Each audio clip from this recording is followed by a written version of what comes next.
In 1950, St. Joe hired a Lebanese math teacher who would also take the reins as the coach of the football team. It is unlikely that anyone at the time realized the monumental impact this individual would have on the school. But when Bill Raphal retired from St. Joe 4 decades later, the reputation of the Bruin football team would be acknowledged in every corner of the state. He wasn't stout. He wasn't skinny. He had, back then, what I thought was a perfect physique. He had black curly hair, always had a smile on his face. And he was probably Assyrian or something like that. He was from Middle Eastern descent, which a lot of people at St. Joseph were Catholics. And he was a really hairy guy, and he was always walking around, without his shirt on, but he looked like he had on a bare shirt, Even when he got upset with you, there was a little smirk on his face. You could tell that he's on you, but you could tell that he really wasn't mad at you, But like the priests and nuns that ran the school, Raphal demanded discipline and toughness from his players, and his practices served as the crucible in which he would forge these qualities. Typical day for a St. Joe football player, being we were downtown, it did not have a field downtown to play on.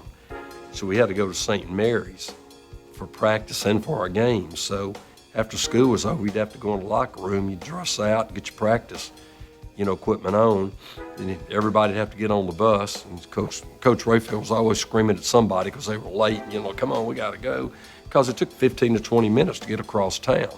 Riding over there would generally, everybody would be kind of apprehensive as to what drills Coach was gonna put us through that day, or what we were gonna do. When we got out at Battlefield, the first thing he would say, go around the trees, boys, and we'd take off running, and we'd run down around the trees, probably 150, 200 yards, maybe even longer. It felt like it at times. But that was the way he started practice every day. And when he said run, you ran. For whatever reason you felt in your mind that you didn't want to disappoint this man. We wore long-sleeve jerseys. We were not allowed to drink water. If we were not practicing, we had to keep our helmet on. Nobody even thought about goofing off. Starting August 15th every year, we started two-a-days, which was usually 2 weeks leading up to the first game. But it was not easy. We dreaded it. I did not look forward to two-a-days at all. We just wanted to get through them and get to the season, and then things changed after that. 95, 100 degrees, humidity 600%. It was tough. Probably became dangerously close to dehydration, but we did survive that. One time he had some boxing gloves down there, okay? So he got us to box each other, which turned out to be horrible. Some guy got his nose broken. And Raphal walked over to him, "What's wrong with you, Pooley?" He said, "Coach, I hurt my leg." And he reached in his pocket, I'll never forget it, pulled out a Band-Aid and stuck that Band-Aid right on his leg. He said, "Now you're okay, let's go." Seymour looked around and got up and went. So, that was the way Raphal was. If you didn't sit there, if the bone wasn't sticking out, you were going to play.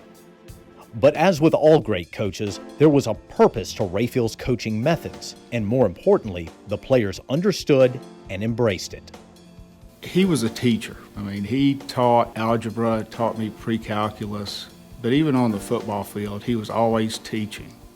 We were never the bigger team or the faster team, but we were a good team. He always knew where to position his players. Coach Raphal had that thing about putting his best 11 on the field. If I can put my best 11 on the field with your best 11, we can compete with anybody. But he also taught us about hard work and just persevering through difficult times and loyalty, to your teammates. I thought I could accomplish anything, not just the football field, but my classroom. Those things, while they help you a lot on the football field, they really help you more down the road. And it was just a pleasure to play for him. As Raphal took firm control of the St. Joe football team, he developed a reputation within the school that captured the imagination of younger students. Coach Raphal had been at St. Joe for many years before I arrived. And so I learned a lot about that and his history as a young kid, and was looking forward to playing and getting to know him. He was really the backbone of so much of what St. Joe was with regard to athletics, because he coached everything: football, basketball, baseball. And as we got further into it, Coach Raphal was a very tough coach to play for. He was not, he didn't give you any breaks. There was no breaks out there, and that was good for me. But he was a stickler for doing it right. He was a stickler for doing it his way. And whenever anything was going on in the school, you could have rest assured that Raphal was in the middle of it, or he was on the outside helping direct what was going on. He was the type of man that you admire. His character was beyond reproach, and he was always concerned about you as an individual. He always made you feel like you were the most important person he was talking to. While many St. Joe students viewed Coach Raphal as a father figure on campus, he was an actual father to a daughter and 3 sons. And just as he brought his parenting skills to work, he often brought his work into the family home.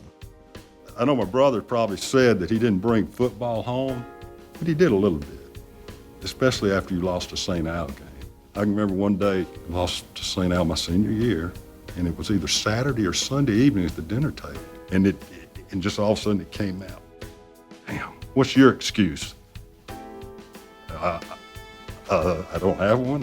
He just wasn't a football coach. He just wasn't a school teacher. He combined both of them.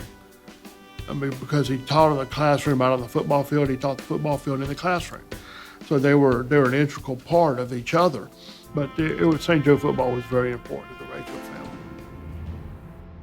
If there was ever any question how important St. Joe was to Coach Raphal, that question was conclusively answered by his 4-decade body of work at the school. I mean, I'm sure that Coach Raphal had plenty of opportunities to go to bigger schools, and he chose to stay at St. Joe, and that was our gain. In general, Bill Raphal was stability insofar as the high school was concerned. I mean, the fact that he was there, he was a force that you did not necessarily take on, you respected, and he pretty well did things the way he wanted them done. Even after Raphal's retirement, his legacy and reputation continued to impact the St. Joe campus and football program. In 2005, Raphal was the subject of a book documenting his illustrious career as an educator and coach. A special book signing at famed Lemuria bookstore made clear the wide-reaching impact of Raphal's life. There's a book written about my father about 10 years ago, and they had the book signing out in Lemuria. But that night, there was an overwhelming crowd that showed up for the book signing, and that really, Dad felt honored and embarrassed, because there's a book written about him, and he felt like, what did he do, to deserve a book being written about him? But he was very honored, very, very honored. St. Joe wouldn't have been St. Joe without him. He was a great person, he was a great role model, and he was great for St. Joe. I don't think we would be maybe sitting here if it wasn't for Bill Raphal. And I always respected him, and I always wanted to do well for him. I wanted him to be proud of me. It's even hard to put into words. I would not have been the teacher and the coach that I've been the last 25 years without Bill Raphal. Mentor, father, hero, legend. There's not many times in my life that I hadn't come into town, see some friends of mine that are younger or older than me, and Coach Raphal always becomes part of our conversation. And I can't even begin to explain the effect that Coach Raphal has had on St. Joseph High School. Unbelievable.